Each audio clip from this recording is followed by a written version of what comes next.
La polémique sur le directeur de Yad Vashem enfle jusqu'à Washington.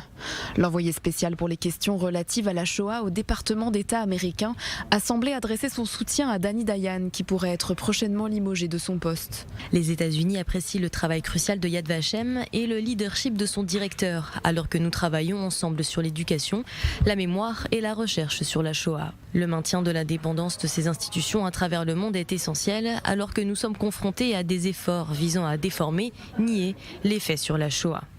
Une déclaration qui intervient alors que 123 des plus grands chercheurs spécialisés sur la Shoah ont adressé ce dimanche une lettre ouverte au Premier ministre israélien Benjamin Netanyahou et à l'ensemble du gouvernement pour protester contre la possible destitution du directeur du mémorial de la Shoah. En tant que membre de la communauté internationale des chercheurs spécialisés sur la Shoah, nous observons avec une grande inquiétude les récentes attaques du ministre israélien de l'Éducation à l'encontre de Danny Dayan. Aujourd'hui, alors que la mémoire de la Shoah est soumise à des pressions accrues, l'indépendance de Yad Vashem est plus cruciale que jamais. Chaque tentative de contrôle politique sur Yad Vashem est une menace évidente pour la mémoire des 6 millions de victimes de la Shoah. Tous demandent au ministre de l'Éducation de veiller à ce que Danny Dayan et Yad Vashem soient autorisés à poursuivre leur mission sans entrave.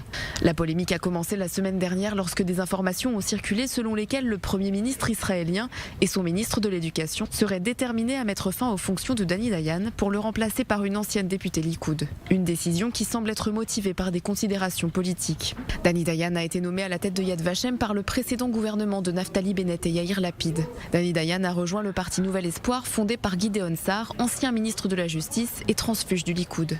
Danny Dayan a convié la chanteuse Keren Peles pour la cérémonie de Yom HaShoah. Or, Keren Peles s'est engagée dans la contestation sur la réforme judiciaire.